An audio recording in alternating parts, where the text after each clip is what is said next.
Ladies and gentlemen, roll up, roll up. Welcome to Malifaux. Tonight we see Molly face Lady Justice in a rather cool circusy funfair kind of like terrain setting. Most everything you see is hard cover and blocking.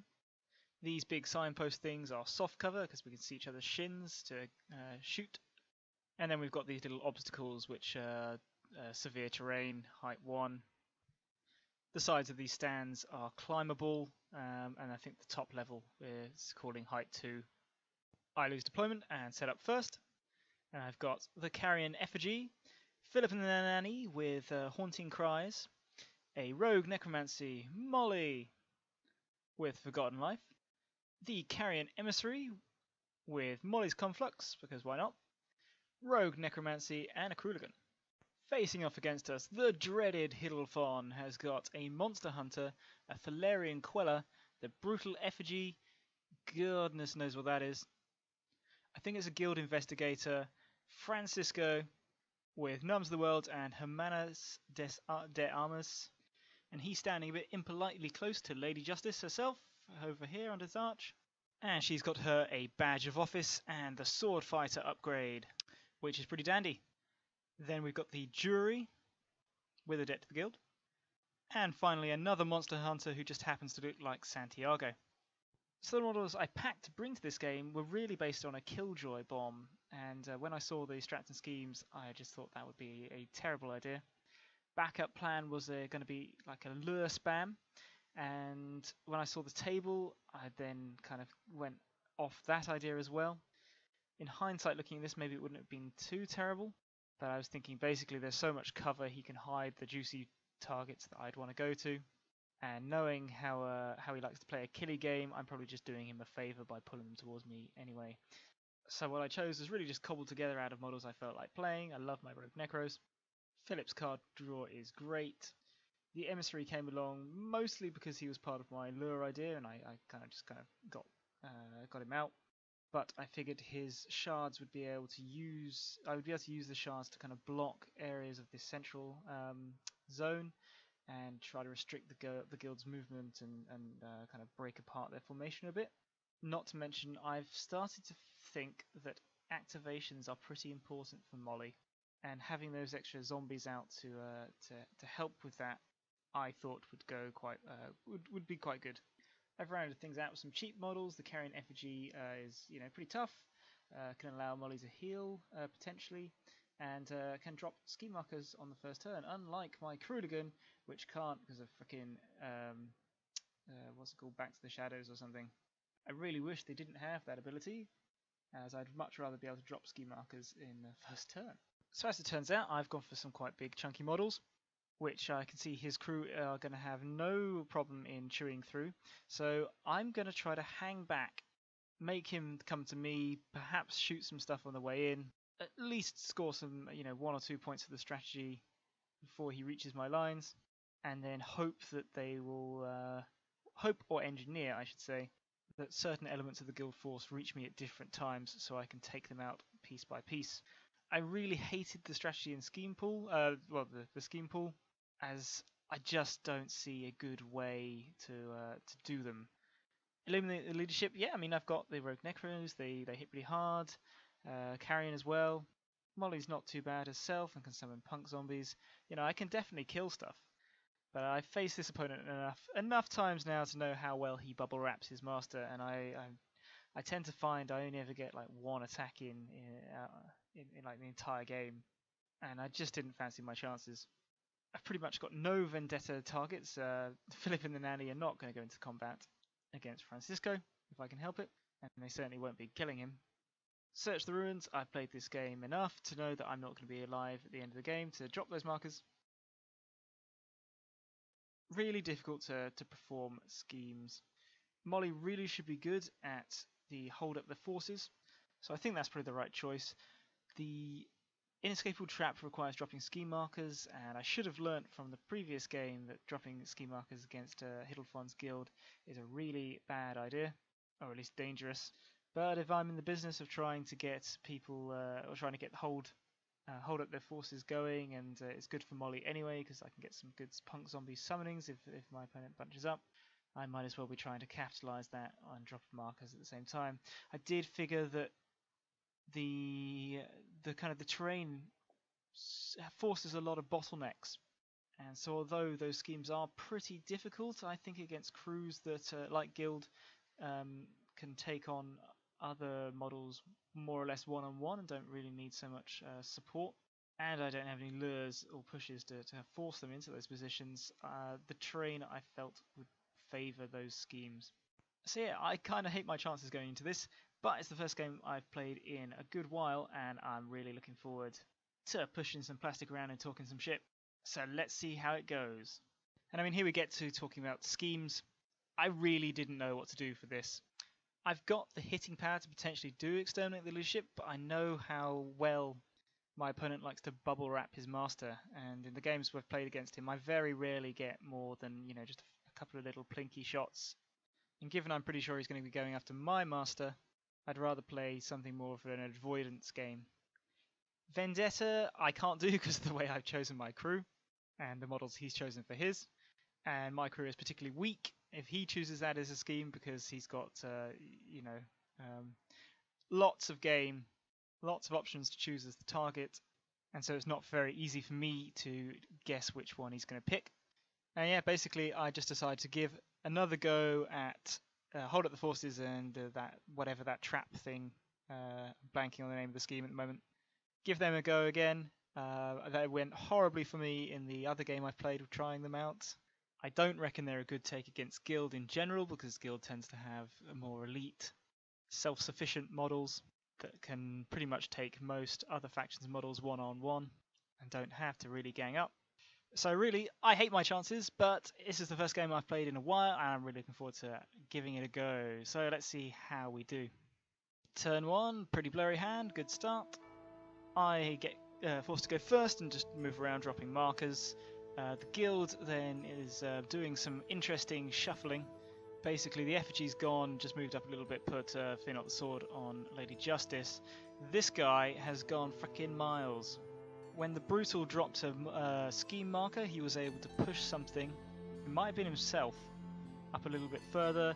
He was then able to walk, drop another marker and push himself again. Oh, also getting to draw a card by discarding the first scheme marker. It's just so good, so efficient. And I'm really regretting not having the lure crew now. But yeah, this guy's got some fantastic movement tricks and card drawing for Guild. I continue pottering around, dropping scheme markers and just moving very, very cautiously. Monster Hunter in the pyjamas double walks up and stalks my little beastie. And unlike the Rogue Necro stalk, this model's the Monster Hunter stalk is fantastic because it gets to take an attack action once it's moved as a result of the stalk, which really makes dropping that card seem a little bit more worthwhile, along with some other tricks it's got, which I'm sure we'll get to later. So the end of turn 1, this is the board state. You can see my other Rogue Necro got stalked by a Monster Hunter that's up around this sign, and so I've moved it behind this caravan just to try to draw it forward if it wanted to. It decided it didn't, and to make sure it was kind of out of line of sight, or at least in cover, to protect it from the shots that could have come if the Monster Hunter had been a bit more aggressive. I used Molly's zero action to get this Rogue Necro to get using it as a turret to fire on the Monster Hunter. Its positive flips getting around the cover, but I miss. Drawing out a high card, I think, for my opponent, so that's not all bad. And the Carrion Emissary has leaped up to here, dropped its shards, and then flown back behind into this little crevice where it's going to hide. Molly is all the way back here, by the way, because I don't want to get her too close to this Thalarian Queller, which is sneaking up around here. And so at this point, I reckon, or I'm betting that he's got Exterminate the Leadership, because that's just what he likes to do. And I'm leaning towards Search the Ruins, because that would be pretty inconvenient, as I'm just going to give him the whole centre of the table.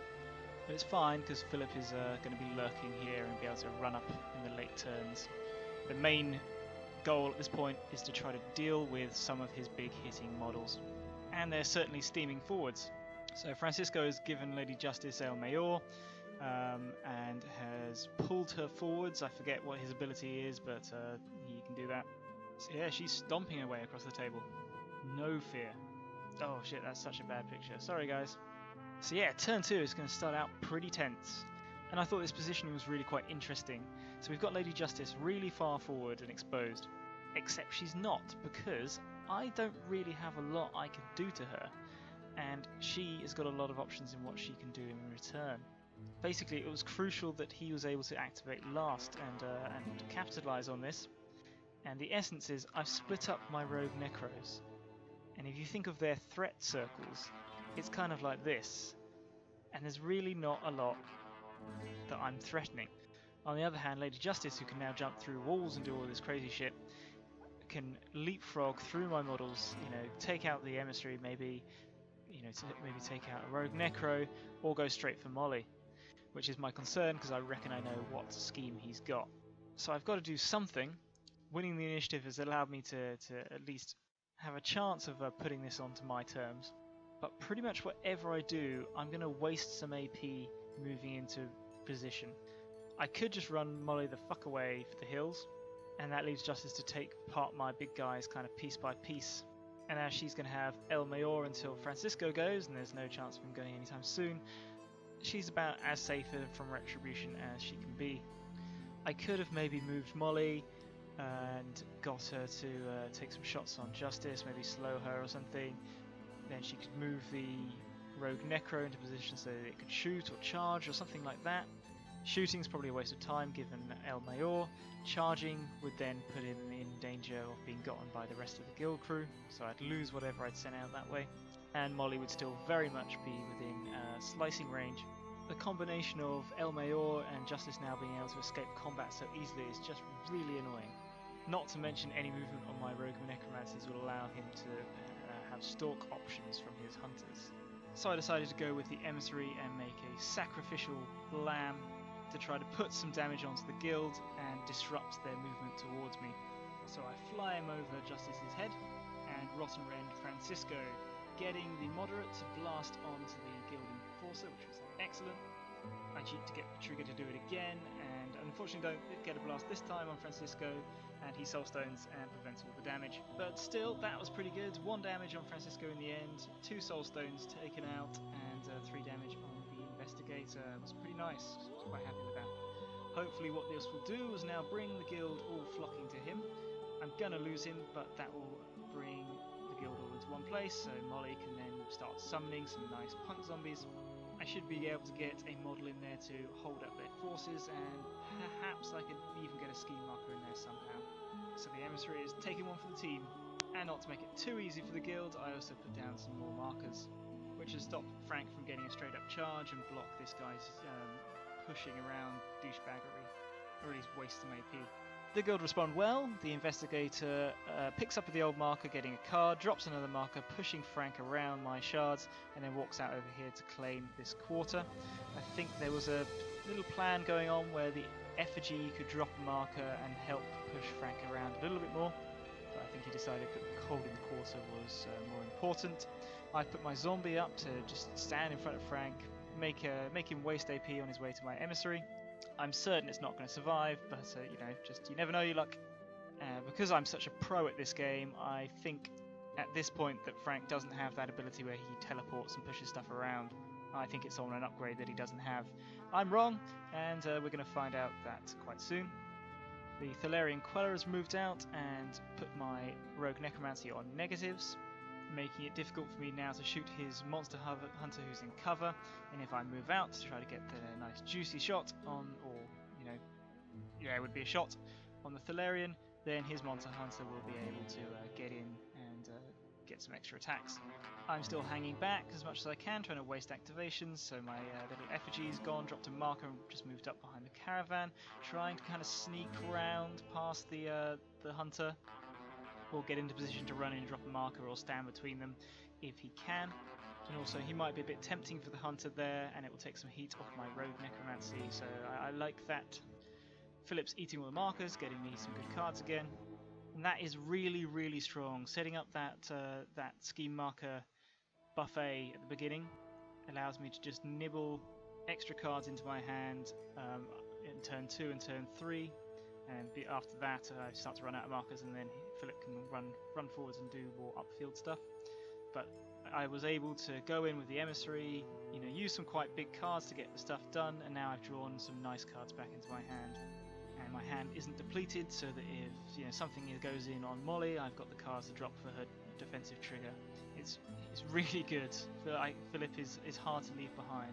So we're still playing pretty much a waiting game at this point. I'm just using my Rogue Necromancer to run back over to the centre, get some line of sight on Lady Justice, so maybe use him as a turret if the emissary goes down. I think by this point Lady Justice has gone and has taken the emissary down to his last wound. And of course I have no idea that he's the Vendetta target, and I'm just, you know, hindsight, I could have just shot into this and killed him and saved all those points, but yeah, wasn't to know. That's why it's really important to build your crew in such a way as you can try to control who these kind of targets are. Although I guess it's hard with Vendetta, as it kind of relies on, or depends on what your opponent is also bringing. But yeah, I like the idea of having the Rogue Necromancies back together, more central, able to support each other, and still in this quarter, as the line is just about here, I think. The bastard monster hunter goes, and I think it's walked around here and pushed my Rogue Necromancy back, doing 3 damage to it because it costs more than her pathetic 6 stones. Thankfully doesn't slow it, but this is great. This just shows how great these things are. So she's got it stalked, she's pushed it out of position, so I now am not in range to shoot her anymore. I have to walk back to get into position to take the shot if I want to, and certainly can't charge anything.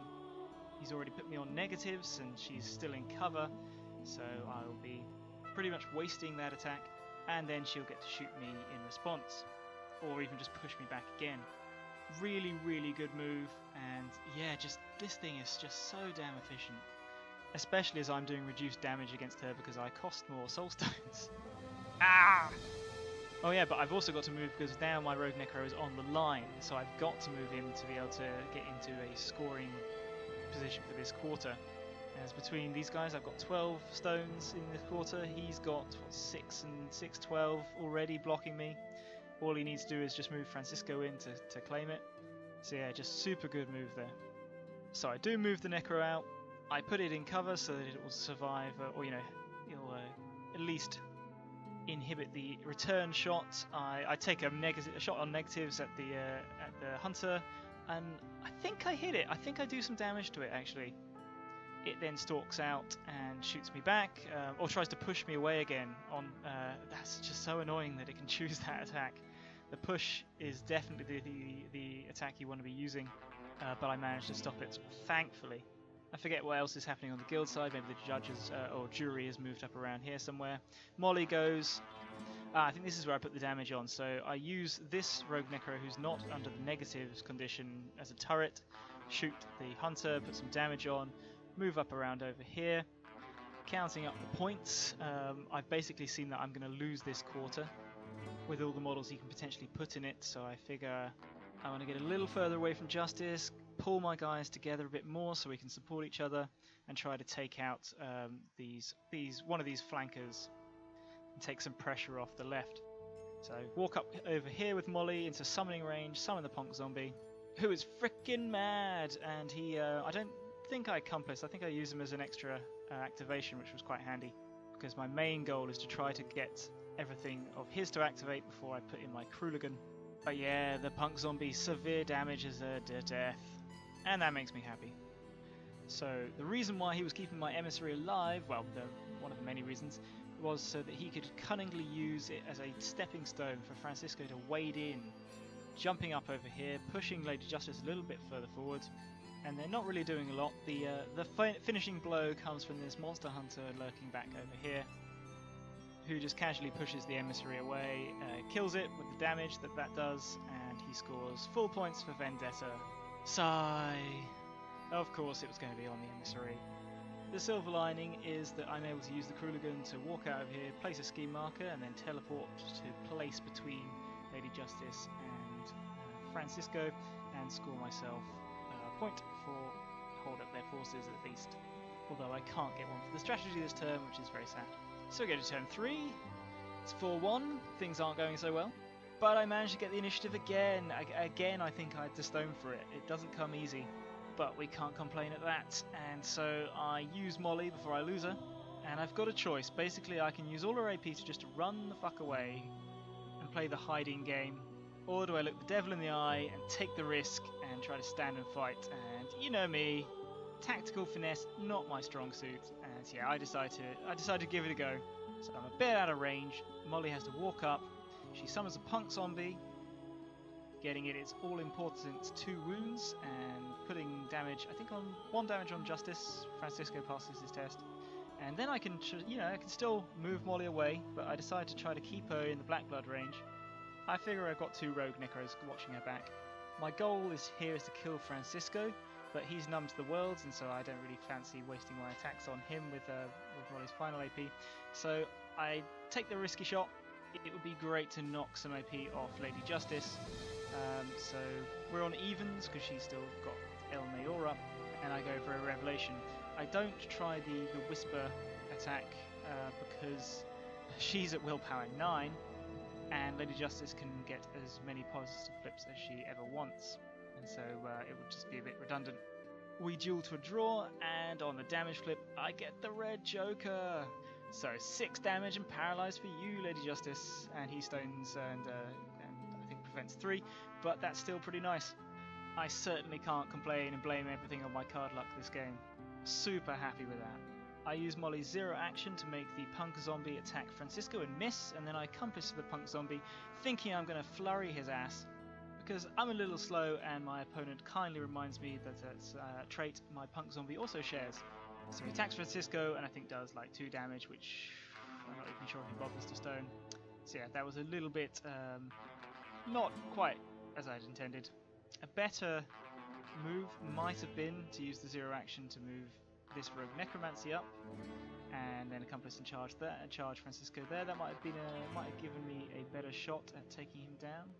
But yeah, I'm thinking at this point I've been in worse positions. Oh man, sorry about the really blurry pictures tonight, guys.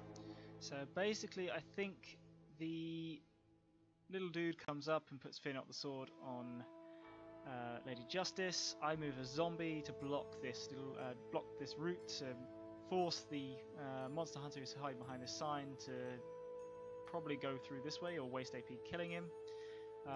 That might be a mistake. I might be better served by going off against the investigator, who does his marker trick to eat the marker, drop the marker, push himself, get over here into this quarter. Great foresight here. Hiddlefon has seen that with the jury over here and the monster hunter, you know, these things hit really hard for their cost.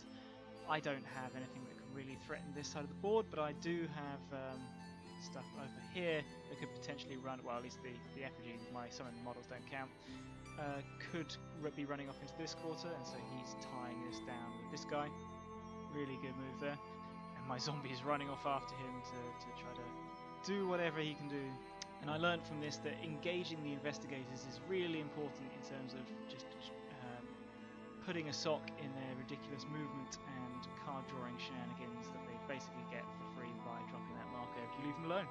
My Kruligan has moved outside of Black Blood range, stabbed Francisco a little bit for like 1 damage, can't poison him unfortunately, and then put up the aura so that people take double damage or take 1 extra damage from pulses and blasts, just to make it kind of unpleasant to attack that punk zombie. Francisco then takes down the the little child, getting rid of that aura, and puts the zombie on its last wound. Come on, zombie, just hang in there. Valerian Quellas run forwards and pop down the marker that removes all my suits, right next to Molly. Really, really bad. I need to get her out of there. Monster Hunter runs around here, pushes my punk zombie away and kills it. Boo. We didn't quite know how that timing would be resolved in terms of its pushing or taking damage and which one comes first. We rolled off in the end. It seemed to me that it would happen simultaneously, so it would die and not get pushed, and therefore it bled on these guys for a little bit of extra damage. Let me know if you know how the correct way to rule that, but it didn't really make a difference in the grand scheme of things. Because this top bit here was height 2 and my punk zombie only has very slow little legs, I couldn't manage to get round and get up and then manage to engage both of these models. but in the measuring I did find that they were both within 3 inches of where I could drop a scheme marker, and so I do that. Punk Zombie can't score me for the strategy, but we can get that scheme done with him. And this guy's been a bit of a hero this game. Philip eats his way through the rest of my markers, so my hand is still pretty full. And we're coming down to the final activations. And the fucking jury walks around and heals Lady Justice 2 points of damage and removes conditions. I didn't realise she could do that. Fuck. That's super annoying. So now I've got a choice. I've got both my necromancies and my little effigy left. So either I can move my effigy and keep my rogue necros around here, around Molly, and basically put pressure on Lady Justice if she wants to come in and go for Molly. Because either she attacks Molly and then I've got 2 rogue necros to really to go for her, or she attacks one of the necros first and that again takes some heat off Molly. Or do I use my necro and run around over here and try to stand next to these guys, get some more points, or potentially even here. And then either I'll score another point, another tasty point, or Justice will have to just be distracted and go for that instead. It'll suck to lose it, but I'll have at least some breathing space next turn with Molly. In the end, I decide to risk it. If Justice comes in on Molly, I'm pretty sure I can survive. There's a chance I can kill her, and if I do that, then Francisco's quite injured. I might be able to do a last-minute, breakout.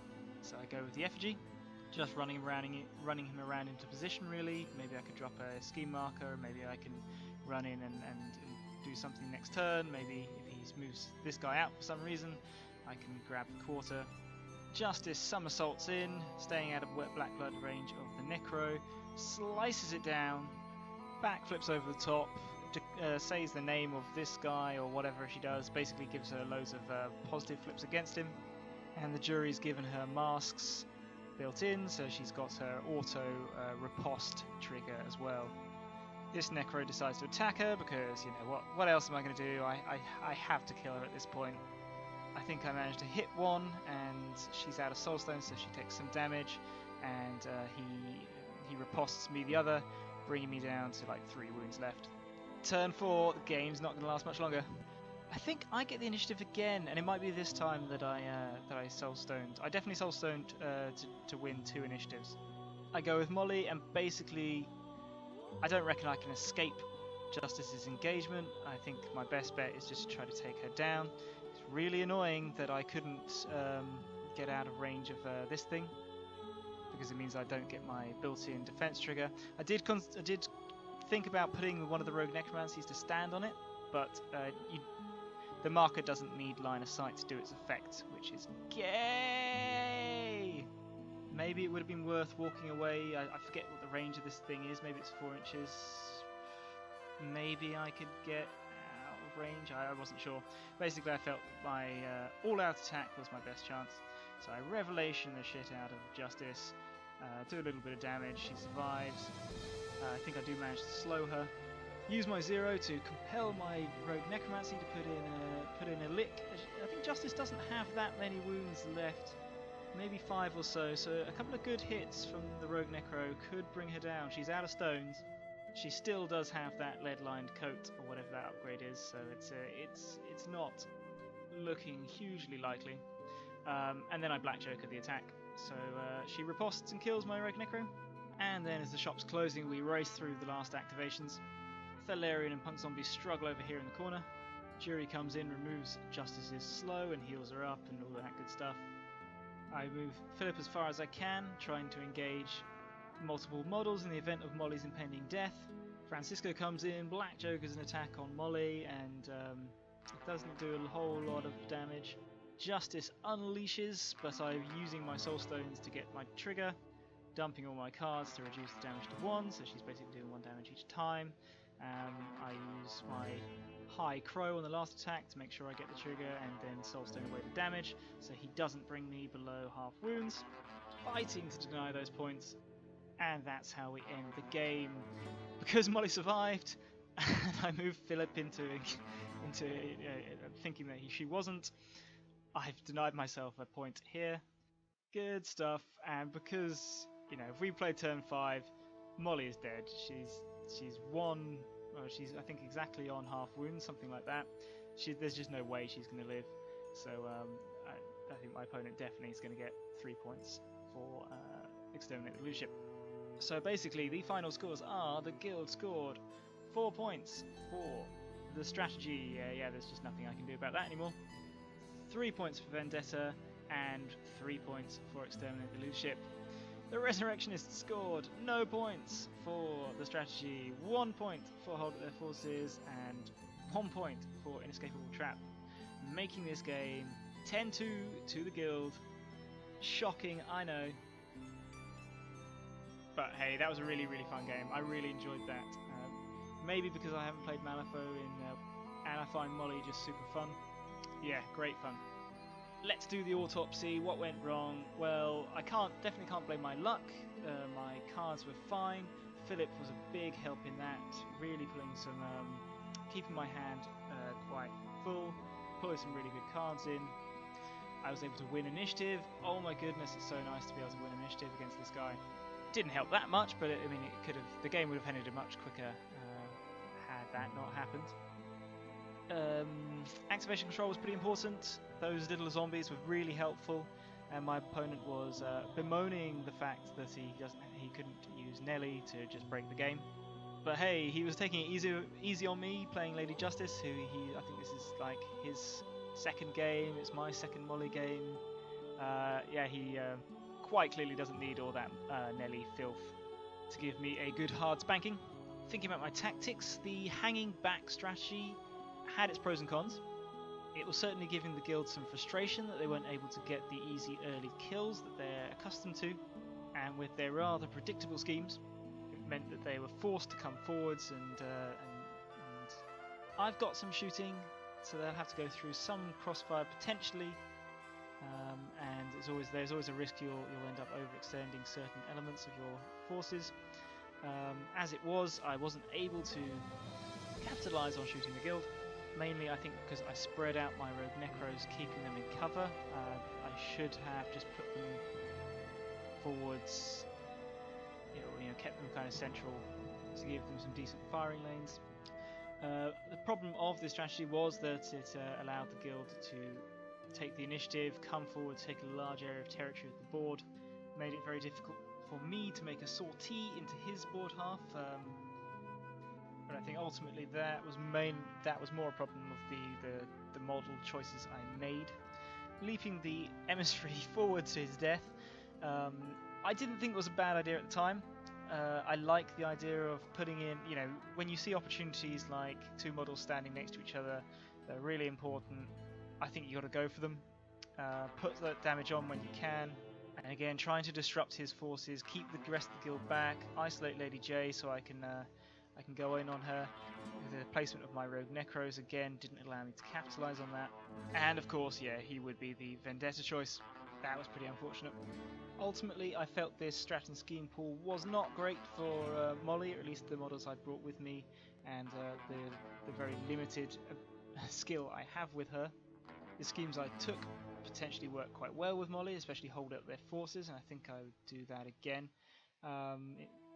But against guild or kind of low model count elite armies, you just can't rely on enemy models to stand next to each other, and you've got to take lures or some kind of push or movement trick in your crew, and I didn't have any. I wasn't really sure how to approach the strategy. My gut feeling was taking mid-level models, so like between 6 and 8 stone models would be the best way to do it. I didn't have those packed, and Molly tends to like her chunkier models, so so we tried the chunky ones, taking fewer but big cost models. Makes it more important to keep them alive, and as we saw, they just got out-killed and outmaneuvered by my opponent's more skillful play, and I think this game demonstrated quite nicely how having lots of mid-level models meant that I couldn't just run my really cheap stuff into the backfield and take quarters away. Allowed him to bring a lot of his force forward, but keep something back without breaking the back of his crew. So yeah, ultimately my crew composition, the plan I made, and the way I enacted it wasn't great. I think next time I'm just gonna bring the full case and just make sure I've got everything I need, which is a pain, but that's just the way it's gonna have to be, I think. But anyway, that was a great fun game. I always enjoy playing Hiddelfon. He's a great guy. I learned so much from our encounters, and I hope you do too. I hope you enjoyed it, and I'll catch you on the next one. Take care.